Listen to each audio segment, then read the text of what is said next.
This is Romo Dunze, and you're listening to the Ballsville podcast. Thank you so much, man. Appreciate it.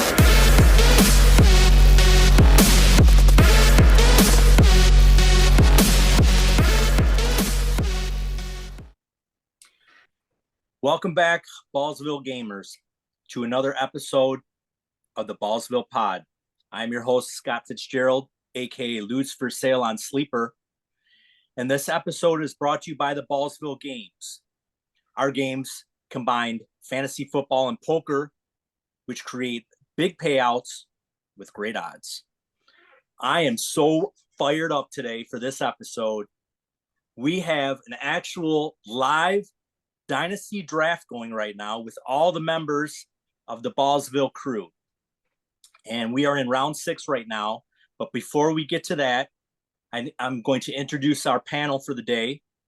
My co-host from Viva Las Vegas, huge Bills Mafia fan. He goes by S. Clem on Sleeper. What's happening, Sean? Not much, my friend. How you doing? And our second guest resides from Lakeland, Florida. He's known by The Dealer. And his name is Kenneth Moore.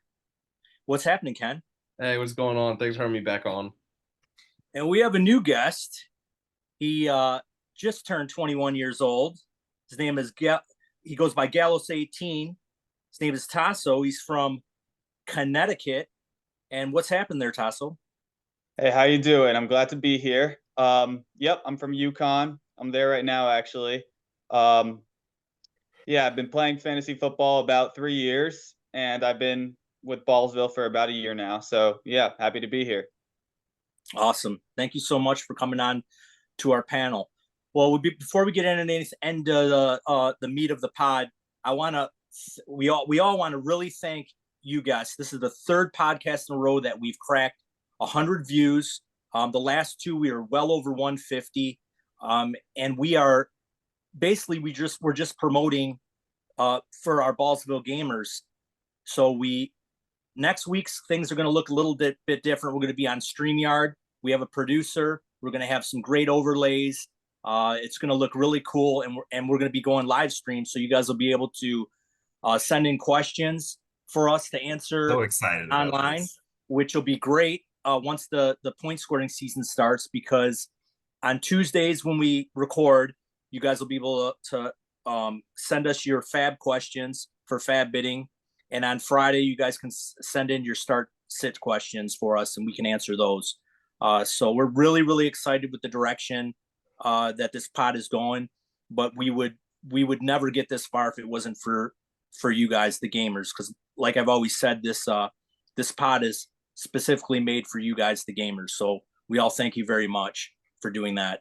As far as the Ballsville games where we're at, we're finishing up our best balls, and we are now going to get into the redraft season. Those games will be launching in a couple weeks. Our standard $25 buy-in. We have the $50 mid stakes and the $100 high stakes under the Ballsville platform. So that should be very, very interesting and a lot of fun. So we'll get into some news, notes, and nugs right now. And the first thing I want to talk about is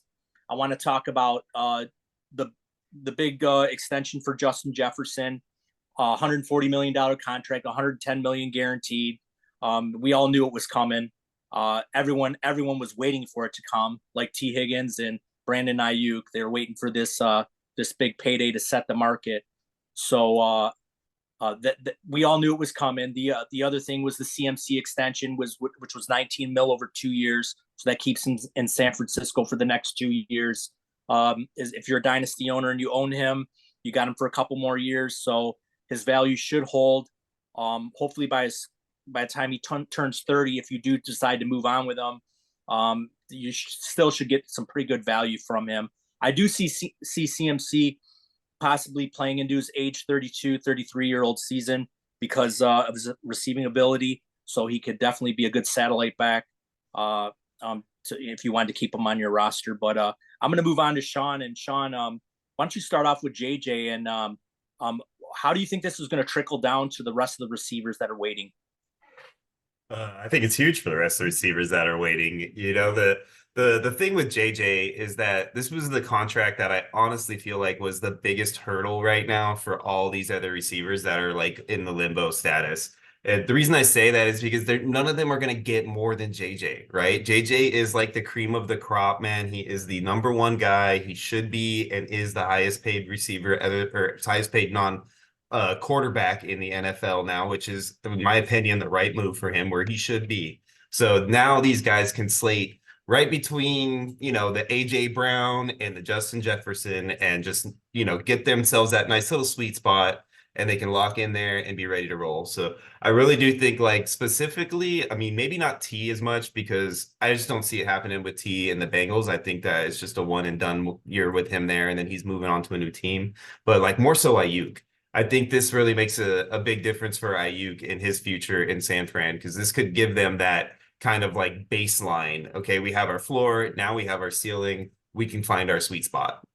So that's kind of what I think is going to happen. The trickle down effect to me is going to be directly next in line is going to be Brandon Ayuk from that. So, I really do feel like that's kind of the biggest outcome of this, other than the fact that Justin finally got paid what he deserves to get paid, man. I mean, the dude's been the most impactful player that's not throwing the football in the NFL since he's been drafted. So it's about time he finally gets paid the money he deserves.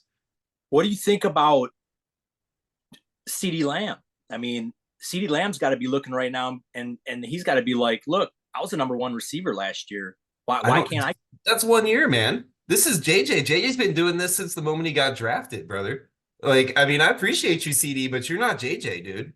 Like, you sign this contract, you'll be just under JJ. We'll get you close, man. We're not going to get you there. And then, hey, you've spent 4 years on this next contract over topping JJ and proven that you're worth more than him. I promise you your next contract will be higher. But that's not anything that I'm willing to do right now. Not even Geriatric Jones would do that right now, I don't think. So, I'm just at this point, that's kind of, in my opinion, that gives him a ceiling to work with, All right, Cowboys fan. I'll just Cowboys fans. I'll make sure I send you guys Sean's email, and you guys can just bash him for that take up if you want. Since I know there's a ton of Cowboy fans out there, and I'm sure a lot of them live in Las Vegas too. Hey, they should be happy. They should be happy about this, man. Like this gives them the baseline, man. Like it's a good thing. It's a good thing. All right, we'll move on to Ken. Ken, what are you doing with if you're a dynasty owner? Is this good news for you? Obviously for CMC, and then how long would you keep him on your roster? And what age do you think, if you wanted to move on from him, would be good to get some pretty good value back if you decide you wanted to rebuild? So I think everyone knows on the pod that I do not like running backs. I don't like holding them long term. But Since when? Christian McCaffrey is one of those outliers. He's not your typical running back. You don't see the type of running back that he is in football. He's the only one that's like him. Stays relatively healthy, can give you big yards receiving and big yards on the ground. So for me, it's like, I think now, I mean, he's 27, right? I think he's 27. 28. I think he's 28. I believe he's 27 still for at least a little bit. It does say 27 on Sleeper, yeah. Yeah, KTC usually does the point system, which I love. Like 27 point, I think whatever. For me, I think he's going to be one of the few that I'm going to push up to 30. And I'm going to ride him to his 30-31 season. He's in that Derrick Henry mold, in your opinion? Yeah, I think so. I think for him, I can hold him longer.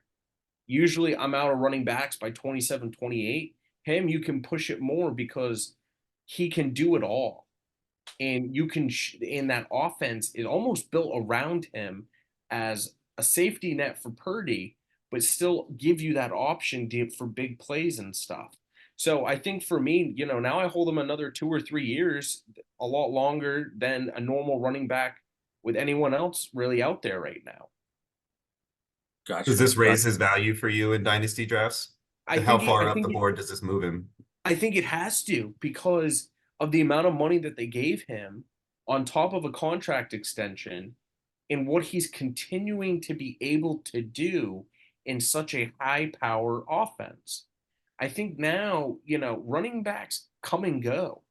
But he seems to be a staple at a position that usually there aren't many staples anymore. So I think his value has to go up. That's a fair point. That's a fair point there, Ken. Now, Tasso, it looks like in this draft, we did our dynasty draft. You were picking out of let me check real quick. You were picking out of the 8 hole, and you took Justin Jefferson over CeeDee Lamb. So obviously you got him as your number one receiver over CeeDee Lamb long term. And you must really like the news, not knowing that he's going to stay in Minnesota and be happy.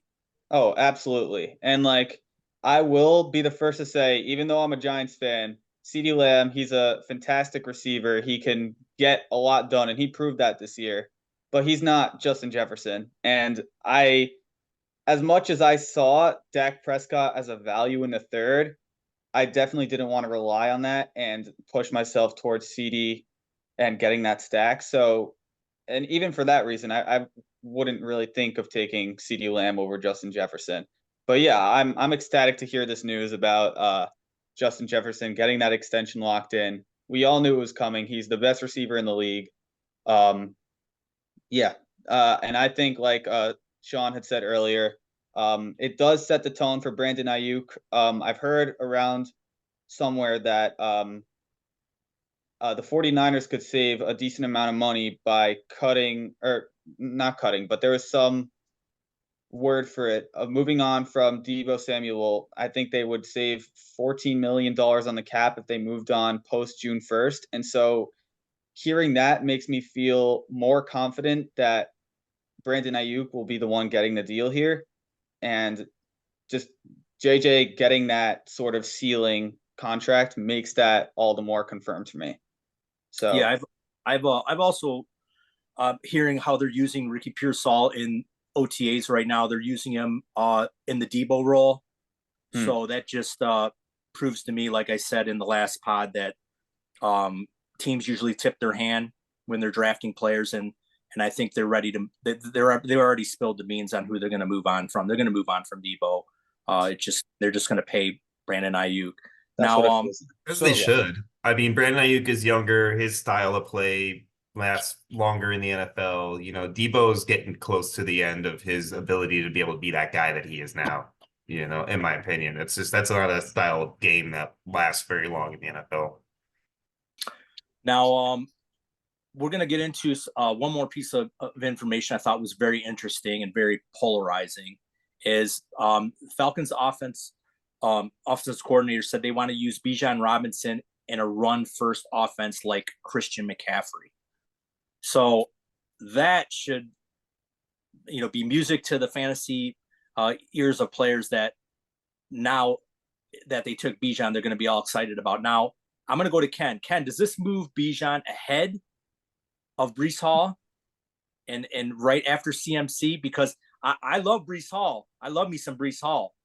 And I think I'm still taking Breece Hall over Bijan, but maybe that'll be good. Maybe they'll drop Breece Hall into a range where I'll take him and I don't have to take Bijan Robinson. What do you think? Sean, I know you're looking at me because of what we talked about before. Of course. Here's what I'm going to say. It's very tough because sometimes what coaches say is not always the truth. That's been time and time again when that has occurred.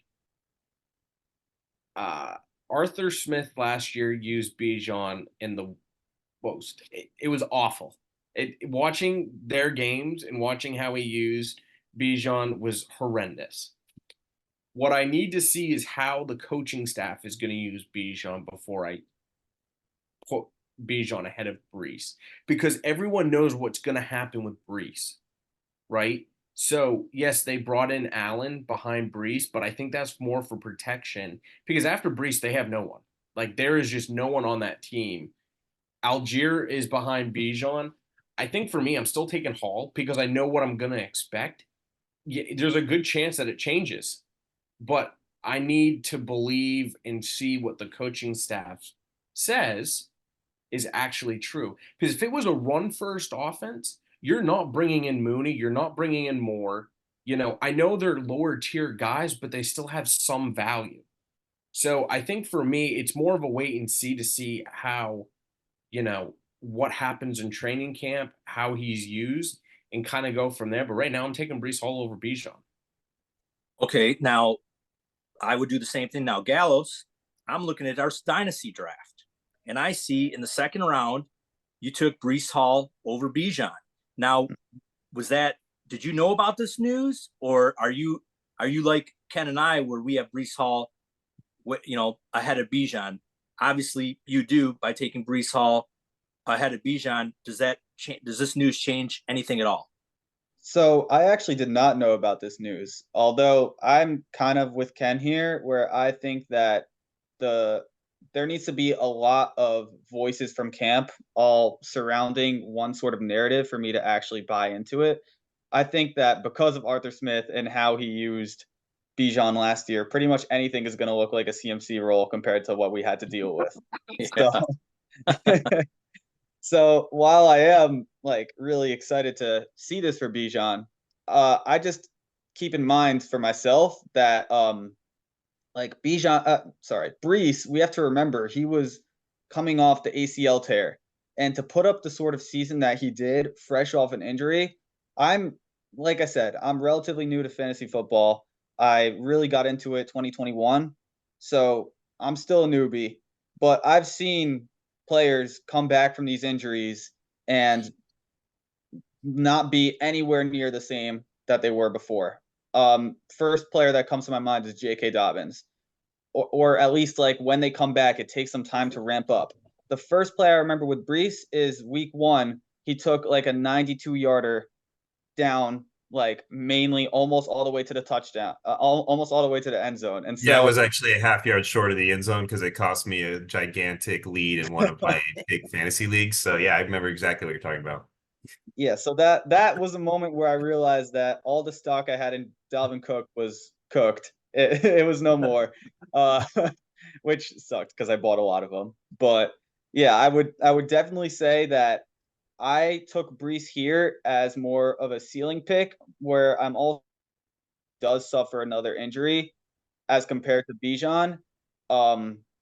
That's going to plummet his value a lot more. And so that's something I was willing to do, though, because I do want these high ceiling players. That's kind of the style that I go for in a draft. But yeah, this news doesn't really change that much for me. I'm still taking Brees over Bijan, but it's splitting hairs. So. Okay, so You guys Sean, are crazy. You guys are crazy. All right, so I already know where Sean's going. I mean, both these running backs have 101 overall ceilings in their outcome. So I mean, I'm still on the Brees train. Are you hopping on the Bijan train, Sean?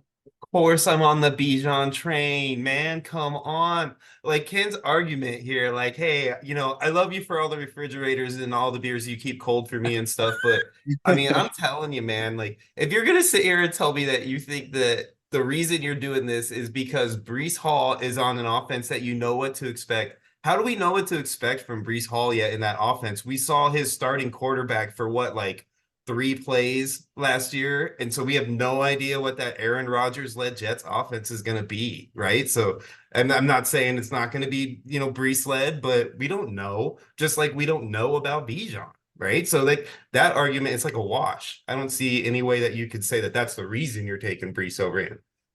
So for me, I look at everything like almost like a wash for those two guys. So what is the thing that I'm picking the most? The talent. Right? Bijan is a more talented running back than Brees Hall. His draft stock tells you that a little bit right there, right? I mean, Bijan's going top 10, Brees Hall dropped to the second round, right? There's number one. Number two, excuse me.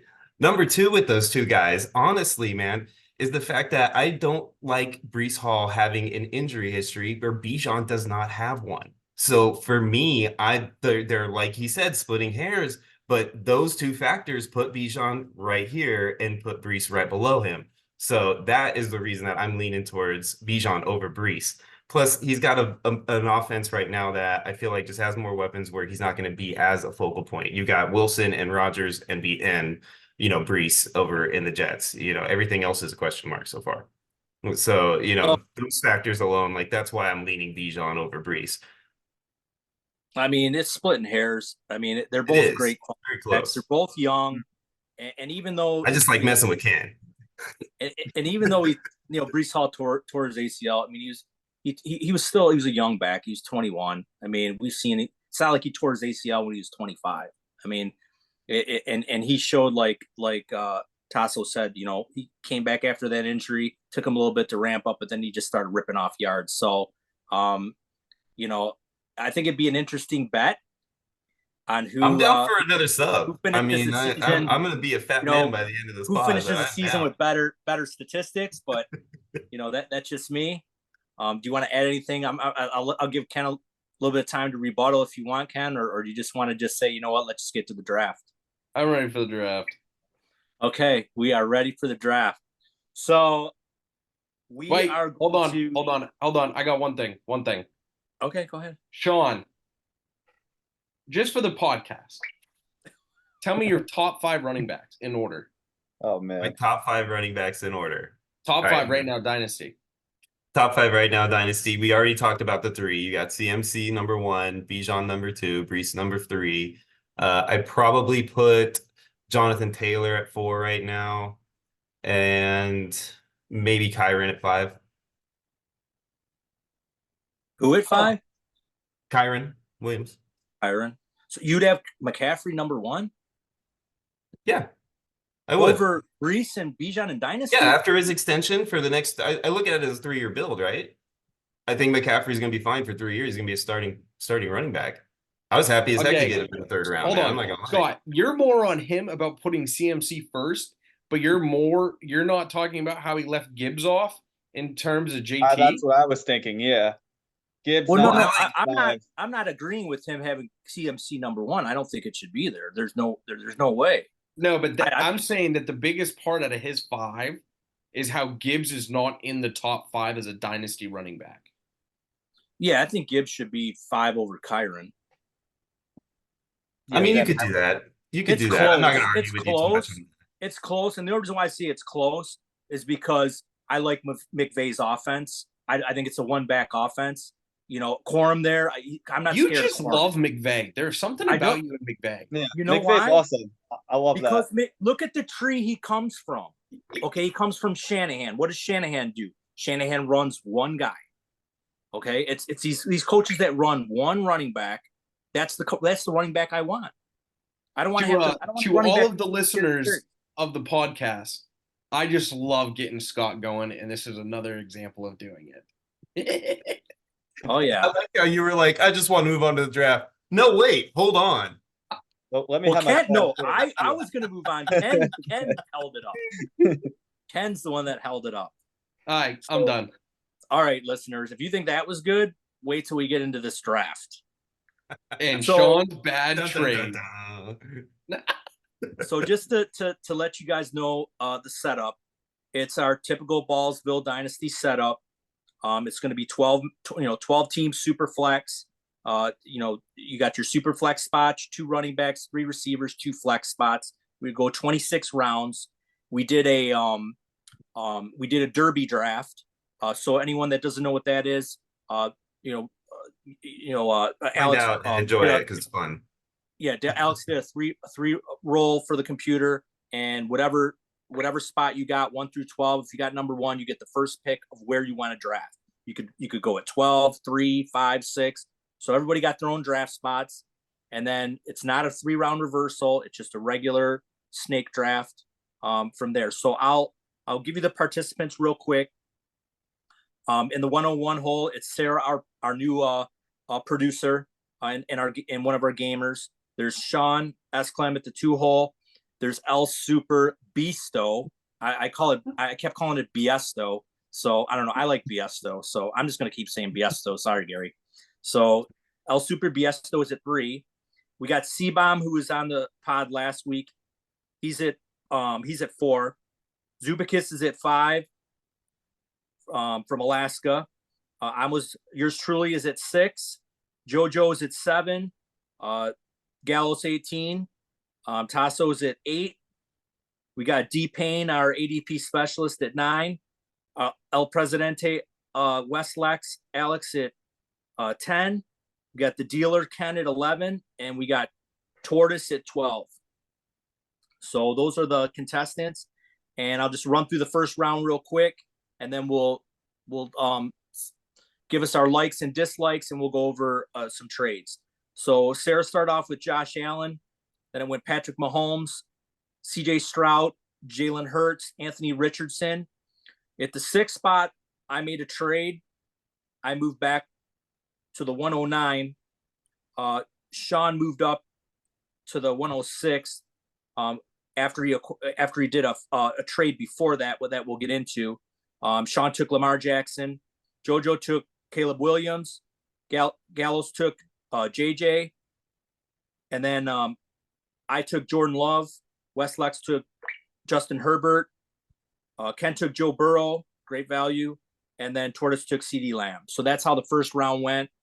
The 2 trades we had, where the first one was Sean traded with Daniel D Payne, and Sean ended up getting the 109 and the 14th 109 and the 14.4, and Daniel received a 302, a 14th round pick, a 2025 first, and a 2025 third.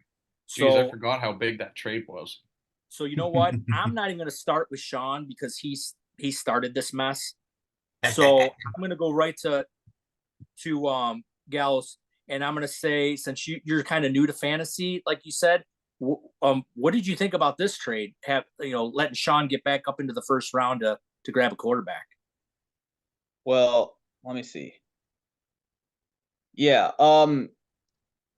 First thought that I have while looking at it is that you can obviously just wash out the 14s, because at that point it's just anyone's luck as to who pops off and who doesn't. So it's really, to me, just the 109 for the 302, the 25 first, and the 25 third, I guess, is a little bit. This is super hard for me to really think about and put into context. So I'm gonna just read off who went at the 302 and just try to visualize it that way. We had so Chris O. The 109 was Jordan Love, and then it's a 25 first. So a 25 first and Chris Olave for Jordan Love. Personally, I love the 25 first and the future year first all the time when I'm drafting, because it gives your roster such a flexibility. So I'm not sure if I've tried to make any trades with the 3 of you guys. I don't think so. But from when I've been talking to other people in the league, I'm very, very hard to knock off of my first, or very hard to come to agreement with someone else on a first. With that being said, I think that this is probably the way to use it. I really do like going up and getting that quarterback and using the startup draft as an opportunity to kind of get through, I guess. It uses the startup as like a screen to me, because I think during the season, I don't think there'd be a lot of people who would go out and make a Chris Olave and a first for a high-end quarterback. Personally, I love Jordan Love. I know he didn't end up going to you, Sean, but the value there, I personally think that he can exceed that pretty easily. So I would say that, yeah, I think this is a great trade for Sean. Not necessarily a bad one for Daniel, because like I said, I do like the 25 first, but this is like one of the few where I would make that move, giving away the first. So, and real briefly, what's one player you liked in the first round and one you didn't like? Just real brief. Okay, real brief. One I didn't like at their value was Anthony Richardson, because we're playing in a 6-point touchdown league. and he's played a total of 4 games. And while I do very much agree with the fact that his ceiling is pretty high, I feel like that's drafting him at like very close to his ceiling, because realistically, I don't think he's going to surpass CJ Stroud. Not Mahomes, not Allen. Maybe Hurts, depending on how the O-line ends up looking this year and whether he's able to replicate the amount of touchdowns that he gets. I think he will. So that just feels like a pick where you're taking Anthony Richardson at his ceiling. He was taken at the 105, by the way, for the people watching the podcast that didn't remember. And yeah, that feels a little too high for me. Personally, I think that my pick with Justin Jefferson at the 108 is probably the best one. But if I didn't pick that, Of course. because like it's a start 10 league, and so that makes me kind of favor the quarterback just a little bit less. And I also did think that quarterbacks wouldn't fly off as easily. But yeah, I like taking Joe Burrow at the 111 as well. I don't know why he fell behind Justin Herbert, Caleb Williams. Like, no, Joe Burrow is the guy for me ahead of at least those two. Jordan Love, I would even have him over Jordan Love. So I think Don't that was tell a great Scott value. that. I said, don't tell Scott that. We don't have time to hear Scott reply to that one. Yeah. All right, Ken. Go ahead and break down the trades in that round, and then go ahead and break down your favorite player and your player you disliked. So, I guess how I look at this, Scott. Oh, Scott, you made a Are we trade. going to talk about both the trades, because they were kind of like in tandem? So that's kind of why I'm talking about it, is because they all go together. So, Sean, I like your trade more because of how the rest of the draft ended up so far. I think it's tough because I think at the time, I don't think I was a big fan of your trade, but with how quarterbacks and everything have gone, I've turned into liking your trade more. If you just did it without any picks, I would have said I didn't like it. But because of how heavy quarterbacks have gone and how a lot of teams are hurting, I like your trade.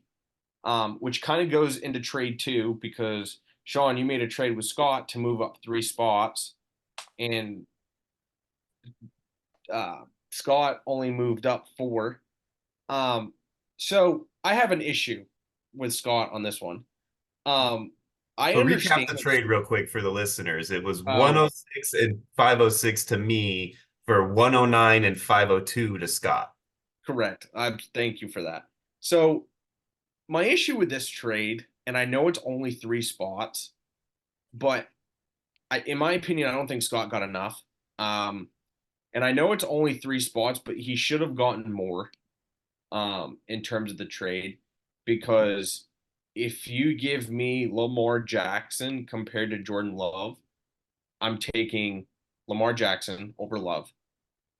For who he basically got in the later rounds was, dude's got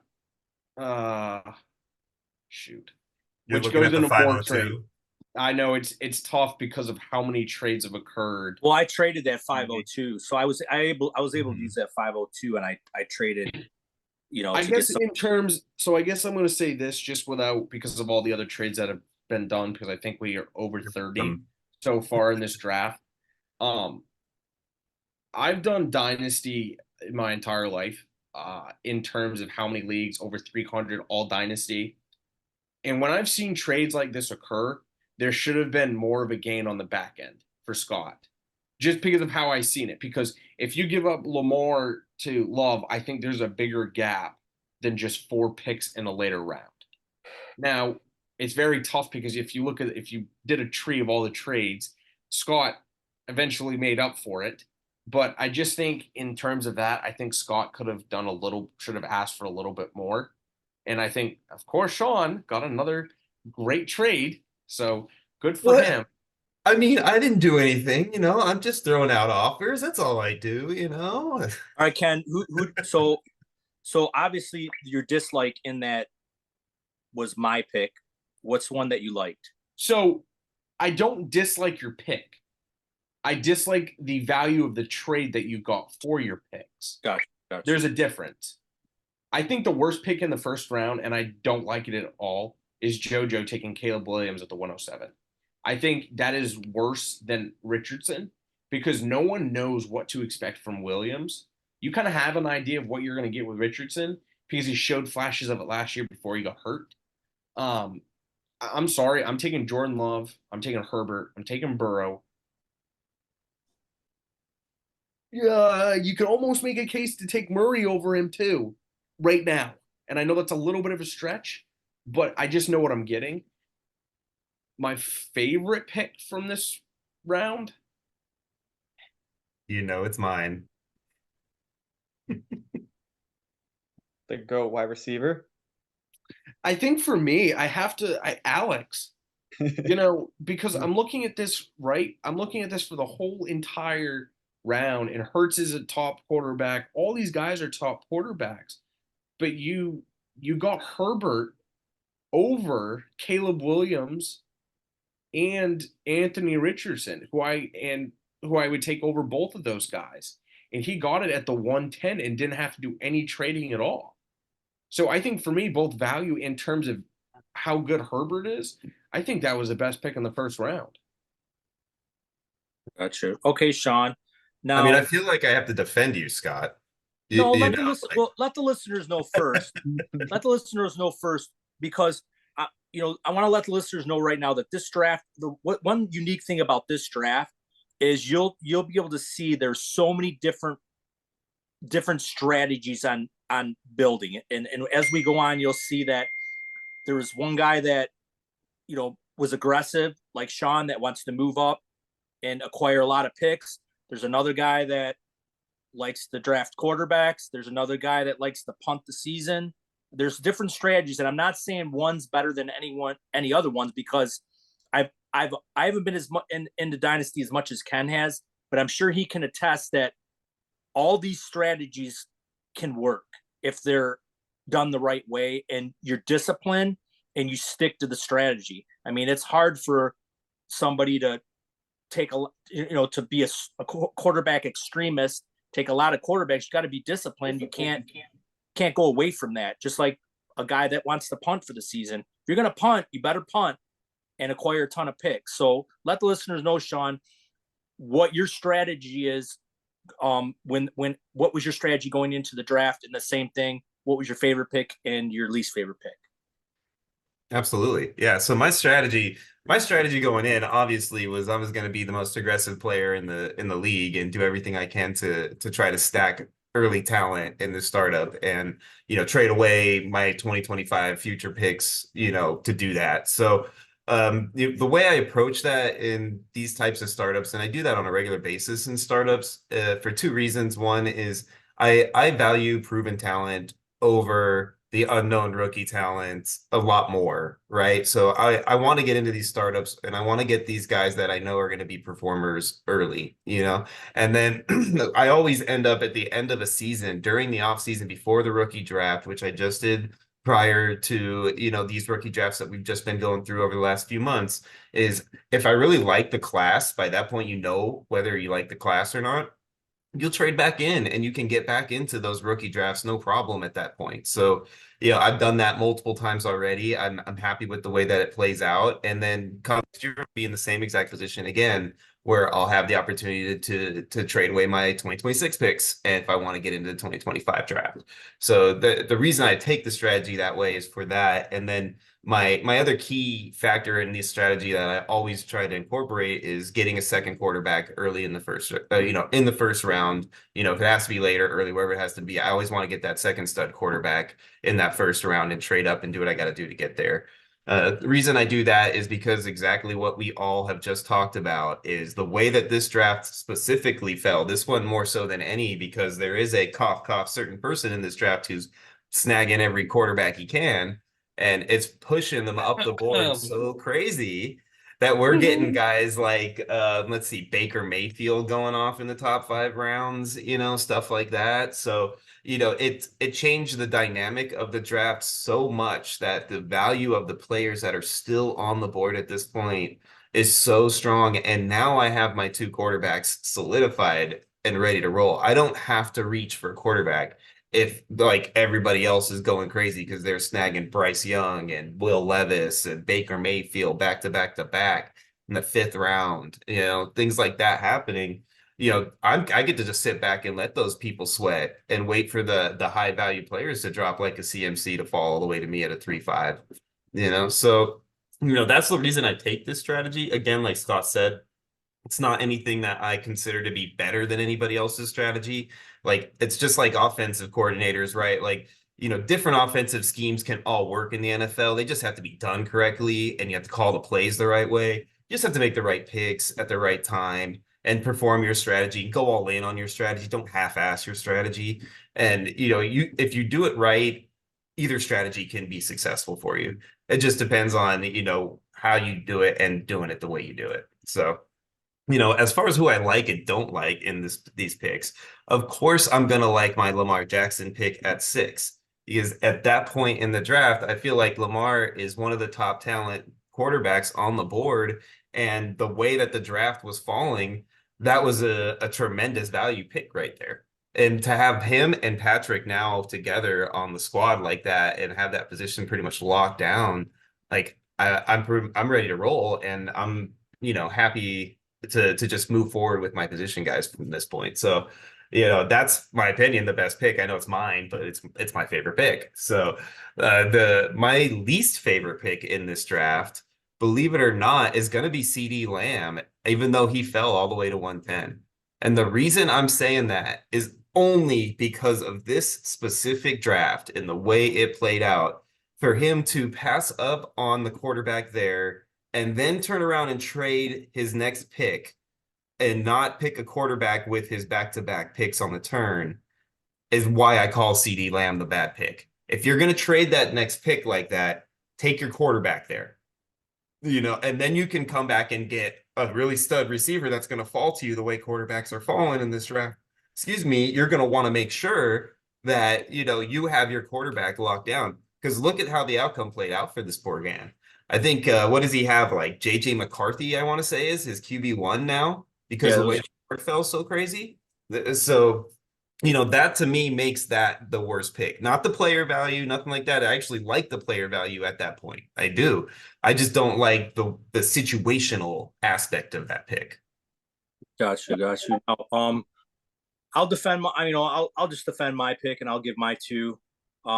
The reason why I decided to move back, and I agree with Ken, I probably should have got a little more on the back end, but to me, when I'm drafting, I don't really draft too many dynasty leagues, so I don't really think about the value too much. I just want to get my guy, and I didn't think it was that big of a move. It wasn't like I was moving completely out of the first round and moving away from other quarterbacks. I feel that Lamar has hit his ceiling year a couple times, and do I think he'll get there? I don't know. They're bringing in Derrick Henry. That's going to cut down on touchdowns. I don't see, he's getting a little bit older in age. I don't think they're going to want him running around anymore. So do I see another ceiling 101 overall, quarterback, or even 102 out of Lamar Jackson going forward? I don't know. I wouldn't bet on it. Now, Jordan Love, he threw 32 touchdowns last year, had a monster year, and he started off so slow. With the plethora of receivers he has in that offense, I see that offense ascending. Now, people are going to be like, why'd you pass on Joe Burrow? I didn't even think Joe Burrow was going to be there at 109. And that goes back to, I think, is my favorite pick in the whole round, even though everybody knows I'm not a big Joe Burrow fan, but Ken got a tremendous value there.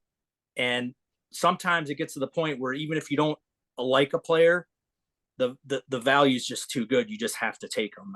He's there, and it'd be stupid not to take him at that point. Now, my strategy going into these drafts is I'm, a quarterback extremist. I I think the quarterback's the most important position in these super flex leagues. The quarterback isn't the only. It's not. These drafts aren't. They're quarterback driven leagues. They're not just specifically just for the quarterbacks. What happens is when there's supply and demand, it influences other positions. So I'm putting other people in uncomfortable positions when the quarterback surplus gets low. Other players, I'm putting them in the positions to make picks that they're probably not comfortable in making, which pushes down all the other value. And plus, I lock up that position in a dynasty league for the next 10 years. I don't have to worry about quarterbacks at all. And in this particular draft, so many 2025 first round picks were going to the team that punted this year. So now next year, the only one that's going to be getting quarterbacks is the guy that took all the 25 first.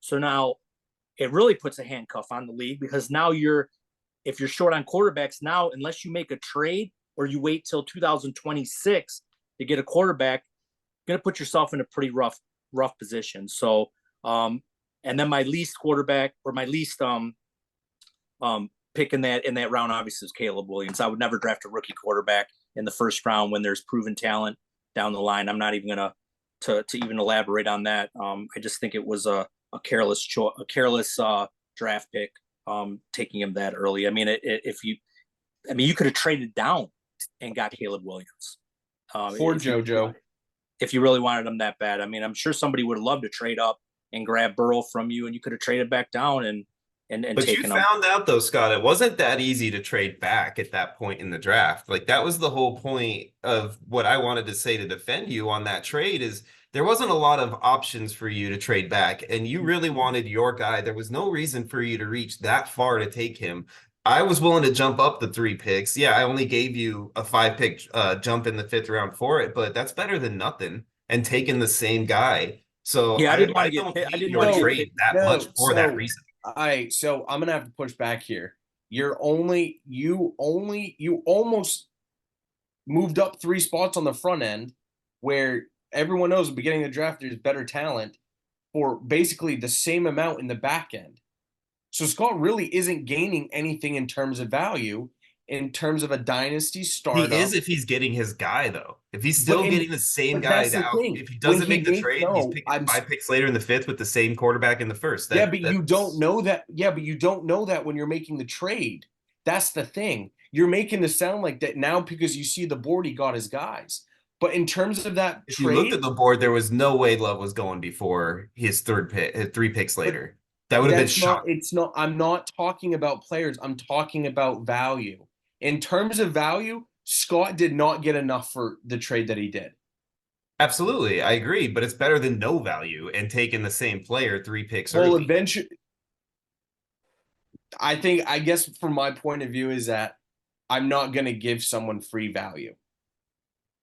I get it. I mean, I get it. I get your side of it, dude. I totally do. I just think that I understand Scott's side, and the fact that he's getting like massacred over it. He's still got a guy that was going to be there at 9. I'm not saying he got massacred, though. I'm just saying in terms of value. He did in the thread. Not by you 100% here, but in the thread, he got beat up pretty bad. A couple people, yeah. Well, first off, I always have to give Scott, even when he makes a good trade, I still give him a hard time. That's just how it goes. Yeah, yeah, like I said, I knew Jordan Love was going to make it back to me in the 2nd round, and I didn't want to be pigeonholed in a position where I'm taking him where I take him, and I just figured if I could get something on the back end, even if it was just to move up a little bit, the way my board looked, yeah, maybe I lost a little bit, but I got my guy. I was happy. Everything played out good. So, sometimes, it's not all about value. I mean, some people, like Ken says, he always wants to squeeze every little bit of value you can out of a trade. Jesus. Some people might not want to do that. They want to just get their guy and be happy with it. So I would just like to point out for everyone who's listening and watching this, the only reason I want to squeeze value is because it's Sean. That's the only reason. All right. You know what's funny is I almost picked Burrow as my favorite pick in the 1st round, but I just couldn't give Ken the love. I hate Burrow. So It's okay. It's okay. So, okay, so that was the first round. So we're going to go into the second round, and this second round was just a complete bombarding of trades. So we'll get into the trades after, but the second round went like this. It went Jamar Chase, Ken doubled up with Kyler Murray, brilliant. Marvin Harrison went third, Amon-Ra, Breece Hall, Garrett Wilson, Brock Purdy, Puka Nacua, Bijan, Jahmyr Gibbs, Malik Neighbors made it into the second round, and then Jaden Daniels finished off the end of round 2. So, Sean, go ahead and we'll start you off. And why don't you go over how many trades? I'm coming for you, Sean. How many trades do we have in that one? Do we have 2, 3, 4? Too many. Yeah. Oh my gosh. Well, I think we just you don't need to go through all of them. Just I think we picked out one that was like the best that we want to talk about. Yeah, did that trade happen in the second round? It probably did during the second round, actually. Now that I think about it. But the fine, do we want to talk about that third trade now? The one that we were going to discuss, or do we want to roll through the second round a little bit first? We'll roll through the second round first. Awesome. Because I feel like I need to defend my second round pick here. So I'm the one that took Neighbors. Hi, everybody. That was me. So I took Neighbors at 210 in the second round. And the reason I did at that point, the other receivers on the board that I was looking at was AJ Brown, Chris Olave. Those were the other 2 guys that I was kind of considering, mostly AJ, really. And the reason that I focused in on Neighbors is that Gibbs had gone just before me in that draft spot. And I really would have taken Gibbs right there had he been there. So I went with Neighbors just solely for the fact that I know that he's not on a great offense right now, but I think the man's going to get targets, and that offense is not going to be that offense for his whole career. So the guy is going to be a stud player long term. So maybe he doesn't do 100% great this year, even though he's probably going to get over 100 targets. Like maybe he doesn't do super great next year because he's got a rookie quarterback in there. But at some point in the next few years, this guy's going to be on a team that's going to be built around him and a quarterback that they draft or trade for.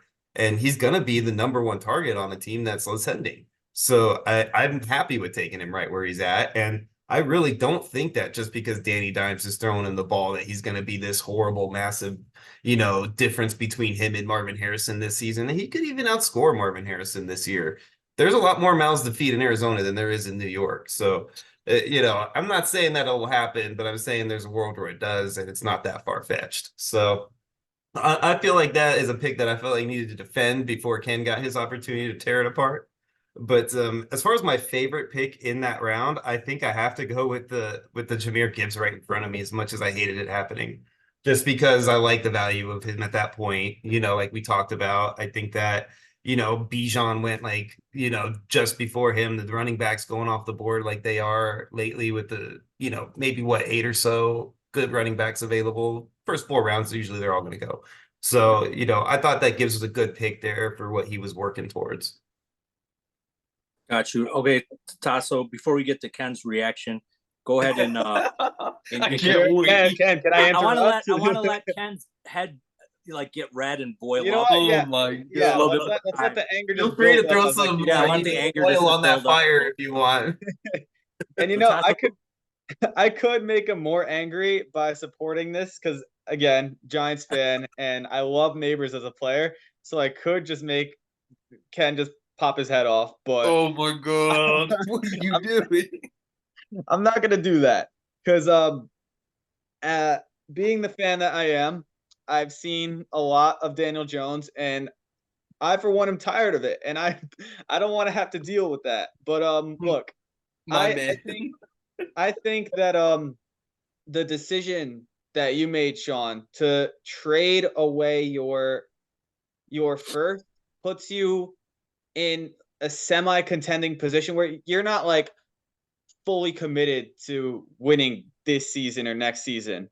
But I do have concerns over Daniel Jones not being able to feed Neighbors to the best of his potential, and then you're most likely going to be dealing with a rookie quarterback coming in. Hopefully.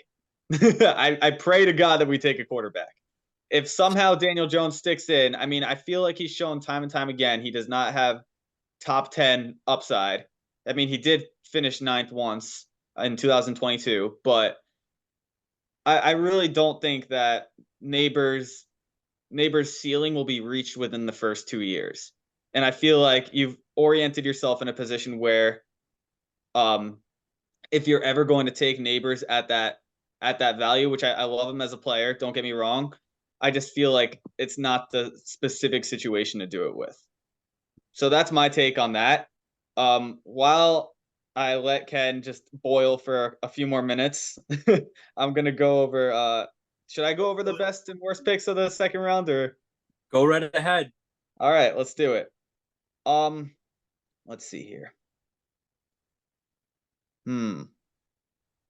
I mean, for me, I see Brees and Bijan very close together. So if it wasn't Tortoise's team where he was in dire need of a quarterback and made that bad trade, I would say it's Bijan, but I don't. This is difficult. You know what? I'm gonna go with Kyler. Because I know. Oh, you're gonna give Ken the love. Oh my god. Oh my god, that's Ken's pick again. Okay, I need to stop. No. Let me take Did that Ken back. like sell you some money before the pod or something? No, I meant to make him angry. What am I doing? I'm going back. No, on my you word. did. No, you did. By saying you like Neighbors. All right.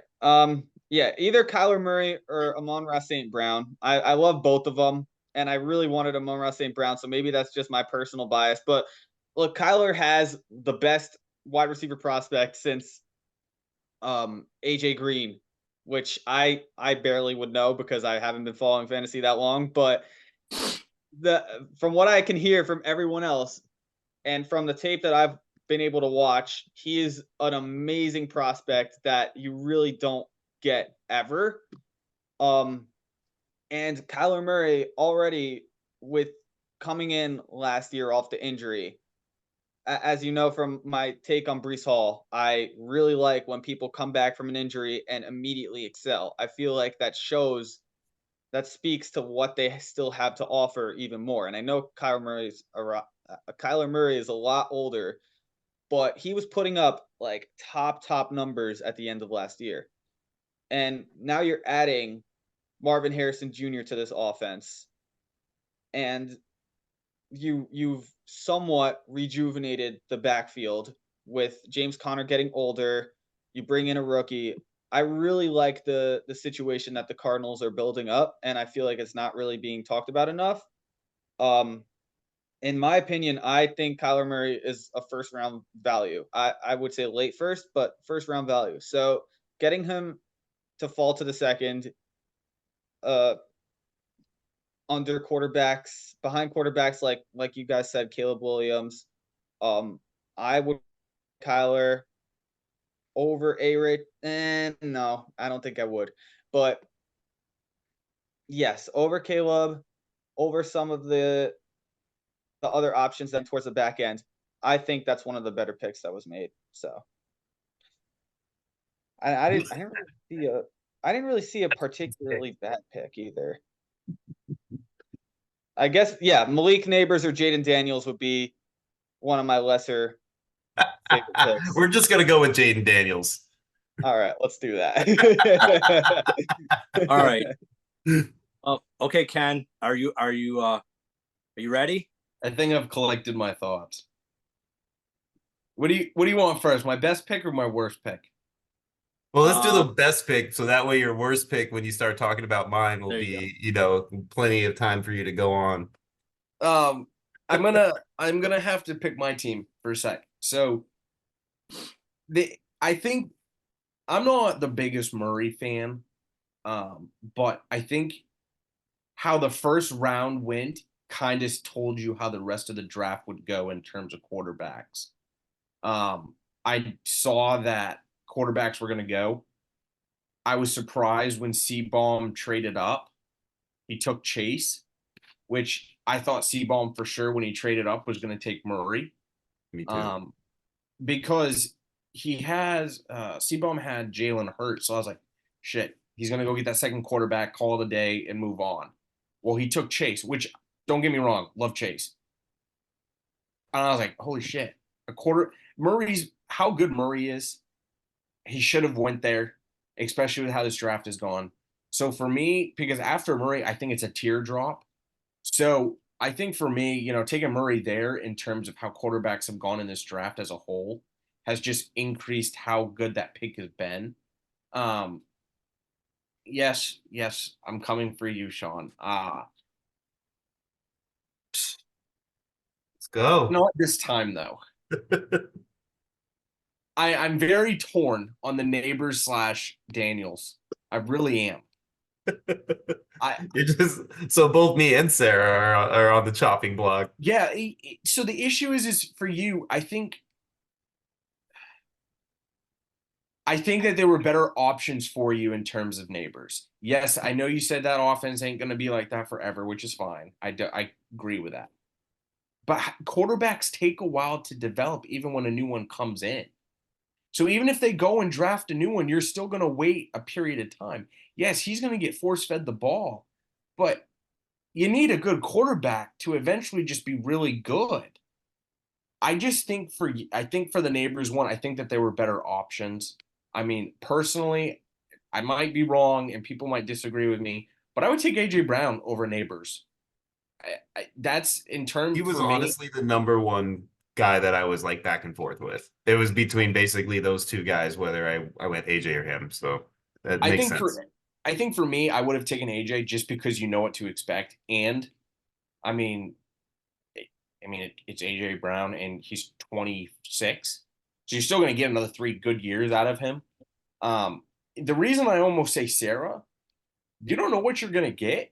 And you already dropped a tier. I could almost make the case to go get Tila over Daniels. And that's honestly, I thought about that myself because T-Law is like you just said about neighbors, same exact thing. You know at least the floor with T-Law, whereas Jaden, I mean, we still don't know. Right. I'm not saying Daniels is going to be like a Bryce Young, but you could have a shit season like that, and then what? Then you're kind of in the same boat. You drafted your second quarterback at 212, and you don't know what to expect. Right. And I don't want to take that much risk so early on. And Scott said it perfectly last time. I'm not taking Caleb in the first round with an unknown.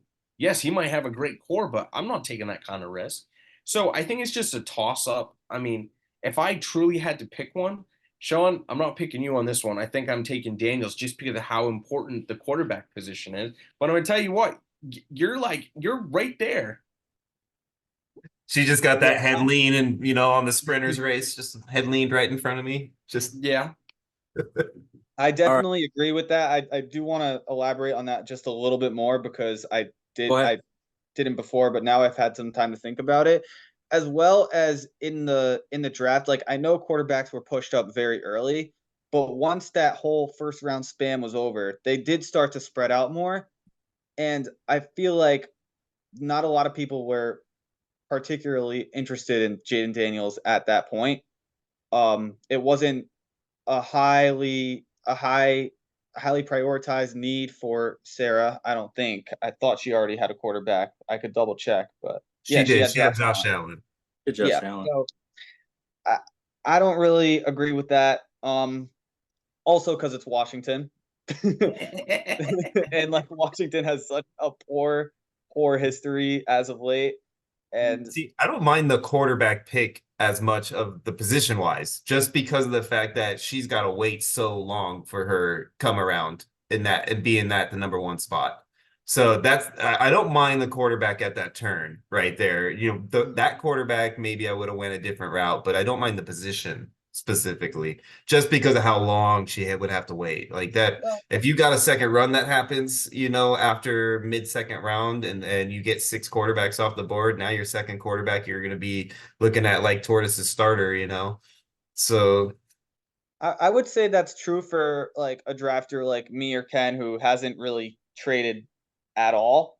But I mean, Sarah's been moving around. I feel like she's the type that could make a move into the mid third if she really wanted to go grab one of those quarterbacks, like either Dak or Goff or anyone in that kind of range.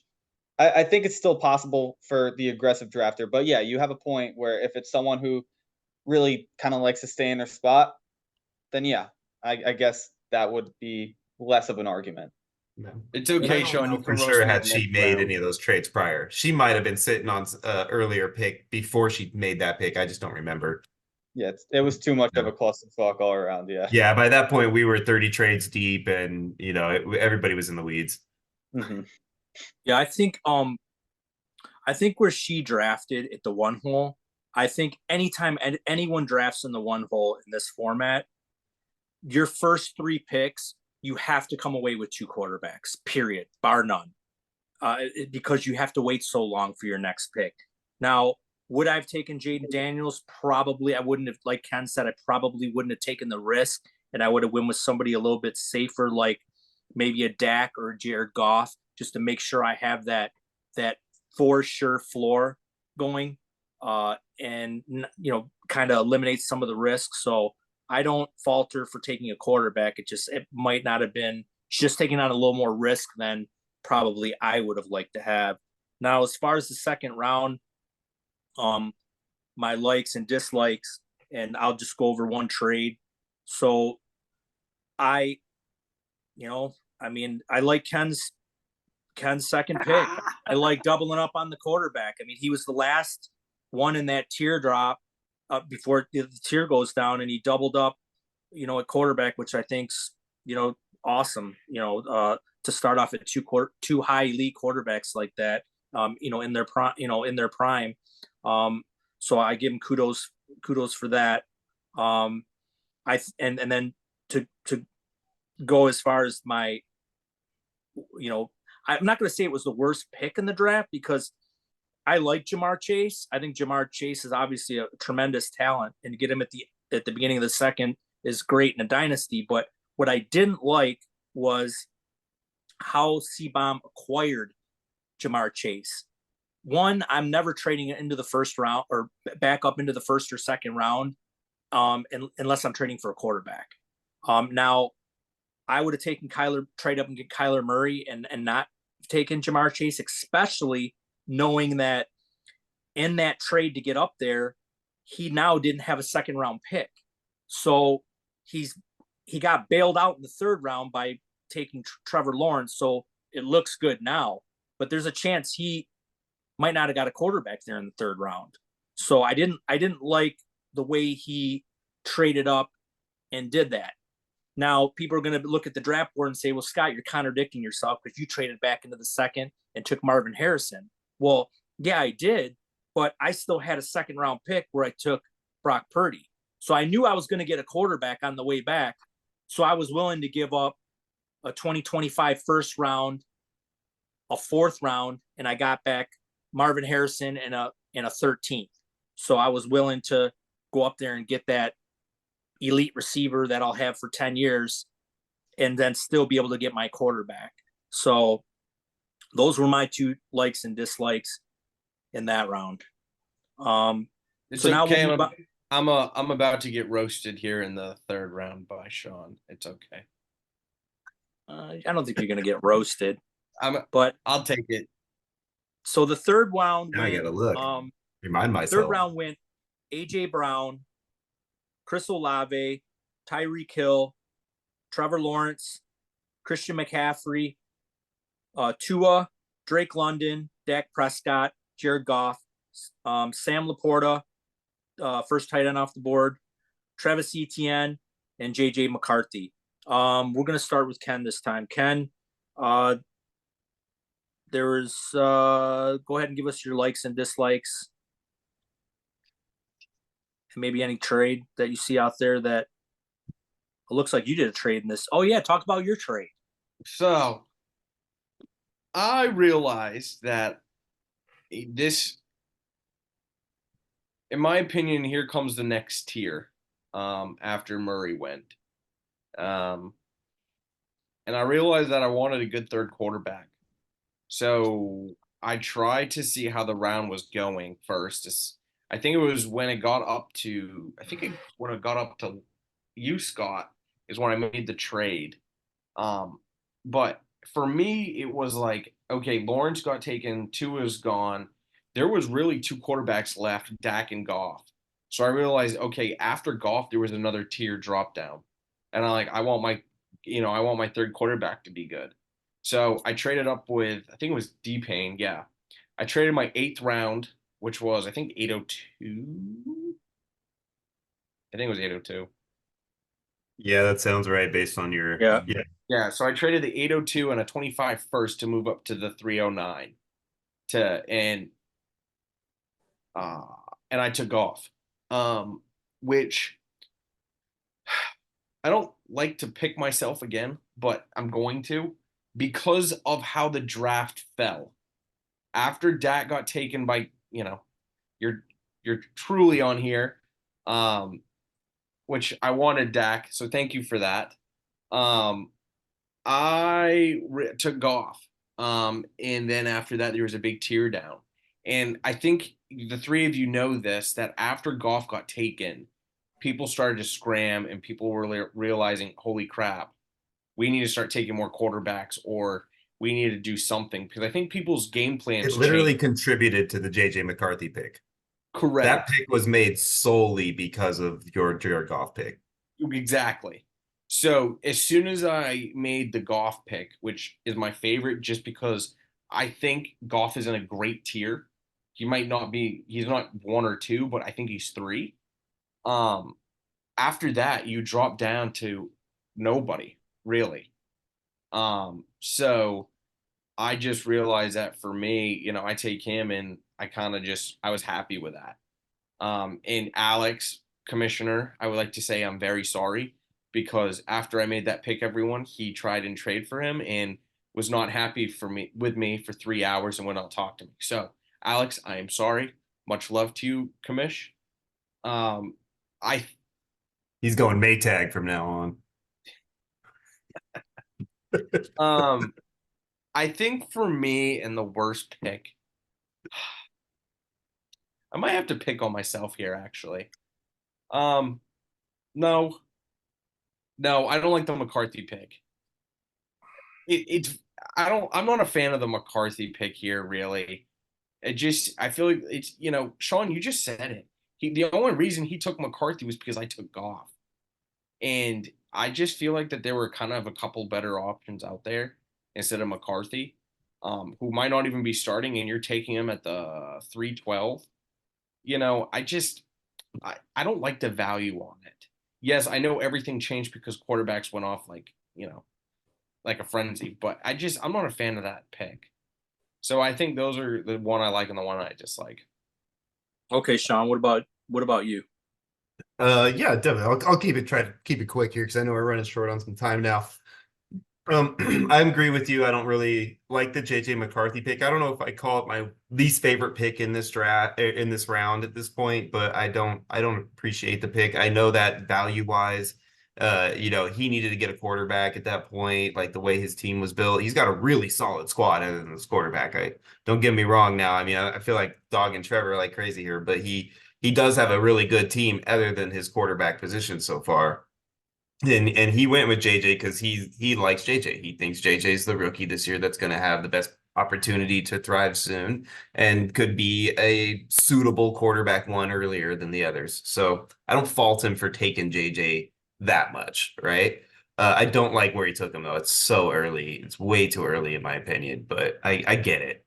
So I can't technically make that my least favorite pick in this draft. My least favorite pick in this round is our best friend El Super Biesto with Tyreek Hill. I don't like where he took Tyreek Hill and who he took him over. And it's been mentioned, Tyreek has said it, like his goal is to play out this final couple years of his contract. So we pretty much know the length of time you're going to be having him. So you're getting a 2-year rental in the third round at the third pick in the third round. I don't like that for a dynasty draft. You know, best ball all day, you know, redraft all day, dynasty. No, I don't like him there in dynasty.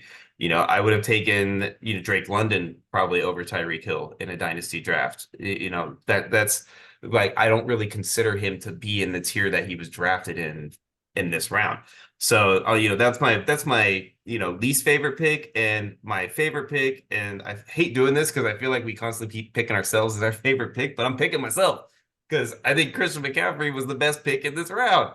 The guy fallen to me at this point after this extension, like I just talked about earlier, why the man is still my RB1. Like to get him at this point in the draft, I was jumping up and down, ecstatic, hugging my puppy, so excited. So I that is my favorite pick in this round solely because of the fact that I like the value, not because it was me. Got it. Got it. All right. Tasso, you're up. All right. Well, Pick, worst pick. I'll do the worst pick first because that's pretty solidified for me. I'm gonna say Chris Olave. Reason being, the Saints are in a very difficult spot financially. I forget exactly what the numbers are in their cap. It's atrocious. They have pretty much no wiggle room to do much at all outside of the draft within the next few years, and or maybe the next 2 years again.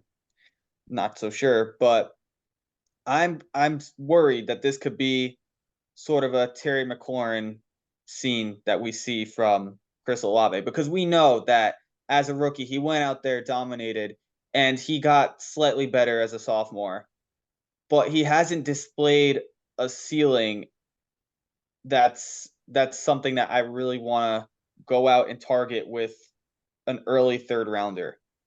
As I think my problem with this pick is how early it came in the third round. If it's way later, then like yes, I can understand that. And there are other picks, like I didn't like the Tyreek Hill pick either. Would you have taken Tyreek over Olave? Mm, honestly, I'm probably going Drake London over both of them. Um, I agree. I Yep. agree. It would be London, Right. Olave, Hill for me. And London over Neighbors. I'm probably going London, Hill, I wouldn't Olave. hate that either, honestly. I wouldn't. But yeah, like I think there's a decent number of bad picks here, and I would say Tyreek probably gets ahead of Chris Olave just because he can offer you such a game-changing value, even if it is just 2 years and you're forcing yourself into contention. You're not doing it too early in the draft. Like if you had a CMC pick in the second round, for example, like I know you do say that because of this extension, yes, like he has these extra 3 years, and yes, he is an outlier. And so maybe I'm just not experienced enough to really know whether to make that bet on CMC or not. But forcing myself onto an old asset in the first 2 rounds like that, it scares me.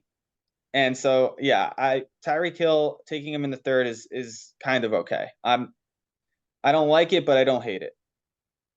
Best pick, I would say I want to say either. Let's see.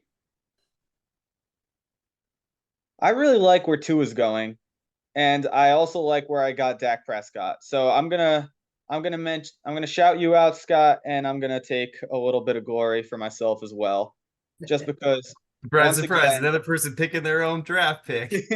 well, at least I'm splitting it a little bit. But It's but true. yeah, Giving Scott an honorable mention.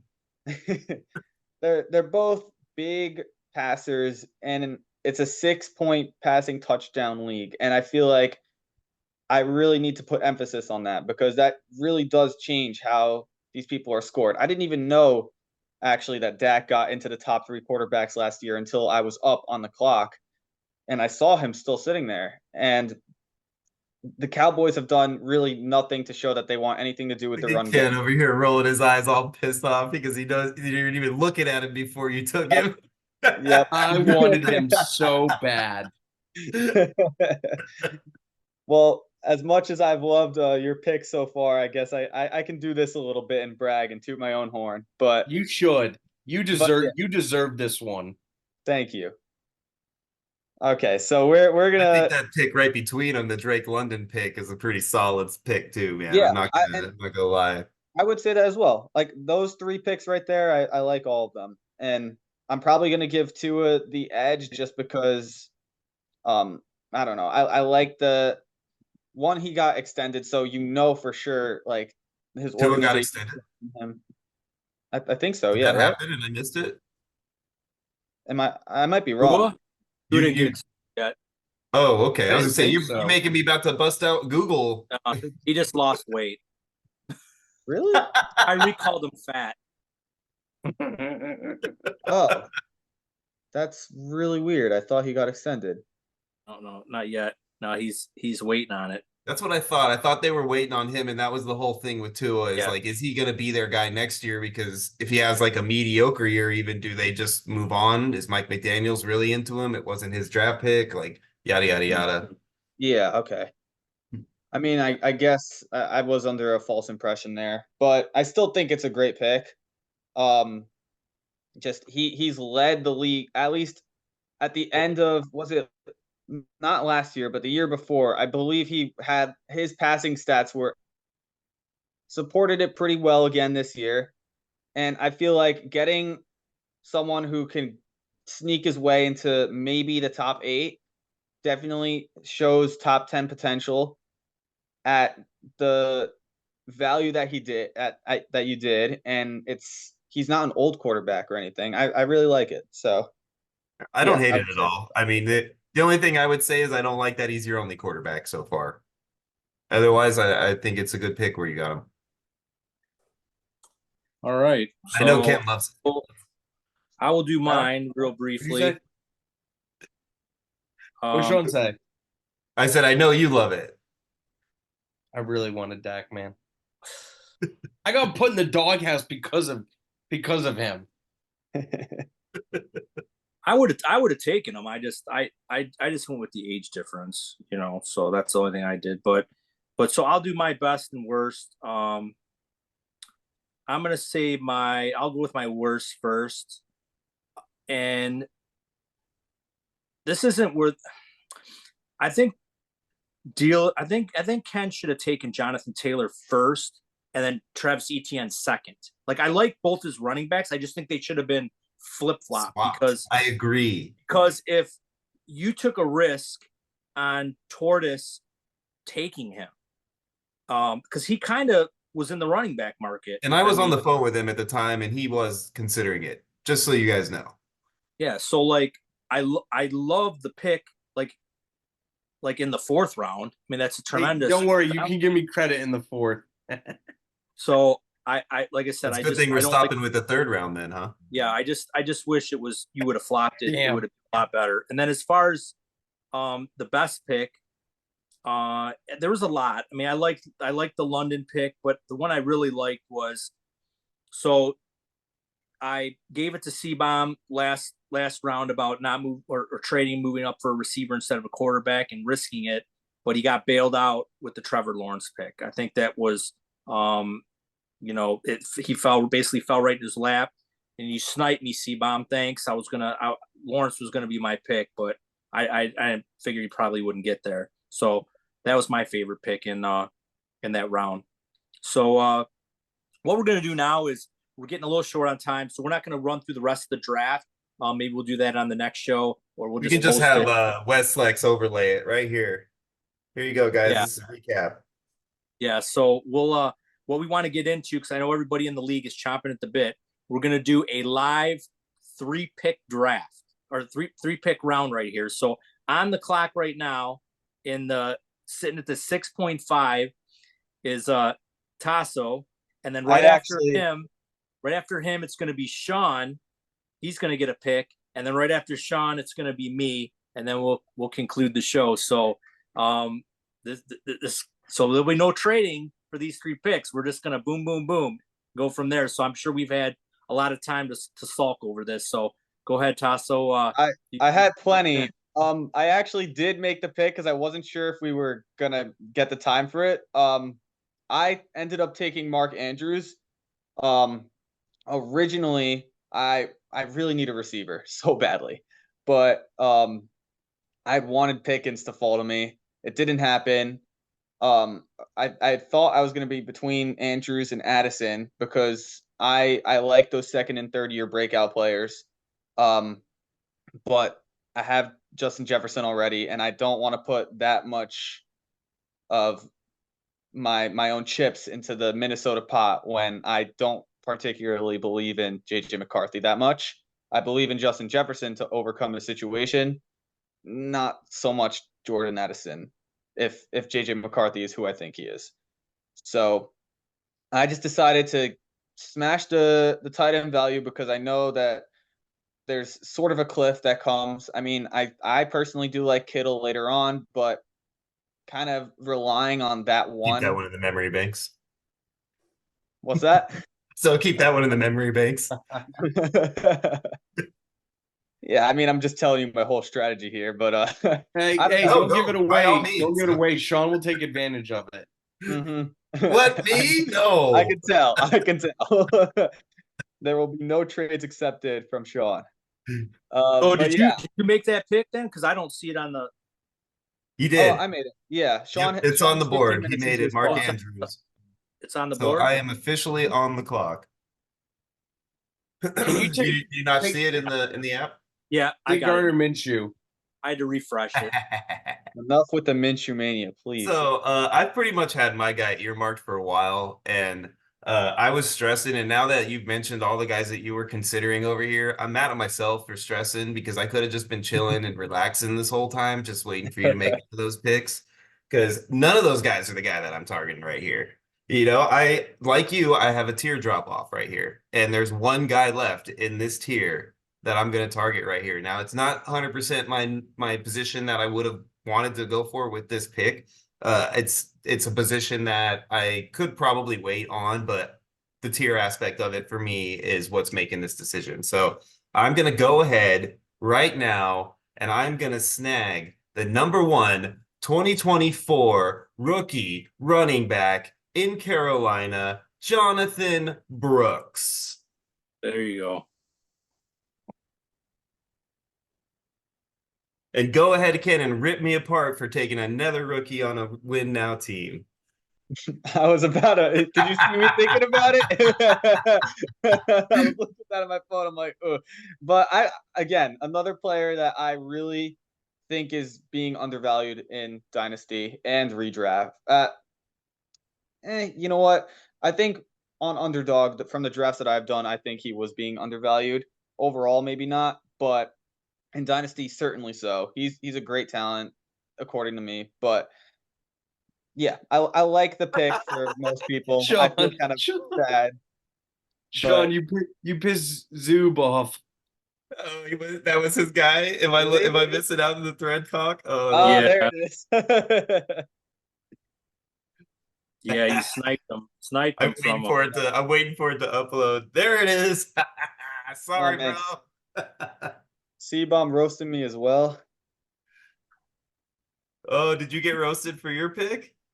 No, beforehand. He said every time Gallus is on the clock, and I'm just a car going to a halt. Yeah, that's funny. All right, I'm gonna take my selection, and it's funny because I had these three guys in this order. I had Mark Andrews, which I would have loved to take at my pick. I had Jonathan Brooks, where I'm not. Ken knows I'm not a running back guy, but I think I would have taken him there. But I'm taking this guy. I think he's, if he's still not playing in the same city next year, I'm sure he's going to be on a team where they're really going to need a receiver. They're really going to need a receiver, and he'll be a true number one in that offense. And that's T. Higgins. He was my 1B in this scenario. If he takes Brooks, I take Higgins. So I actually hope. I don't mind if he stays in Cincinnati. I guess I think there's other places he could go where he could be a true number one, and I'm really hoping that he goes to a team that has a good quarterback, because I'd hate for him to go to a team that has a shitty quarterback. So I'm hoping Kansas or Cincinnati will just pay him, but I don't think they're going to do it because they have too many. Yeah. They don't have enough money. They're strapped against the cap. They got Burrow. They got to pay Chase still. Their offensive line sucks. They have no running back. And I see Cincinnati as a descending team, not an ascending team. So I want him to go somewhere else with that's more of an ascending team. So that I think doesn't scare you at all that it's an unknown. Like if he Yeah, could end that's up what on an scared me offense off that's with them. horrible and that doesn't bother you. no, That because doesn't I'm freak betting you on out? the talent. He's a talent. So I'm. So it's kind of you know, like me taking Neighbors in the late second, then a little bit. well, not really, because Higgins has done it. No, it is not the same thing. Yeah, Higgins has done it. So, and then like I said, Chase hasn't been like the most, a healthy guy, in his career. He's had the hip issues, some little bit of hamstring stuff. So and same with Higgins. Higgins has been banged up a little bit too. So he's got a pretty clear pathway to WR1 if Chase gets hurt. And in that offense, he is the true number 2 target in that offense. They have no running game. No running game. They have no tight end. Jermaine Burton. I would say he's the 1B. Like, I mean, he is. Yeah, he's definitely a 1B. Quintessential like description of a 1B. You look that up in the dictionary. There's a picture of T. Higgins snagging a sideline pass, dude. So that goes. That's we did our 3 live picks. Hopefully next week we'll let you guys know a little bit on how this draft ended up developing a little bit more. Once again, I want to thank the listeners. I know our podcast run a little bit long, but we'd like to give a lot of good information for you guys, and we have a lot of fun doing it. And we really, really, really appreciate you guys viewing it, listening, subscribing. We're really excited the direction that the pod's going to go in. So next week, we're going to be on StreamYard. It's going to look a little bit different, a little bit more animated. So until next week, Ballsville Gamers, we are out. Thank you so much, man. Appreciate it.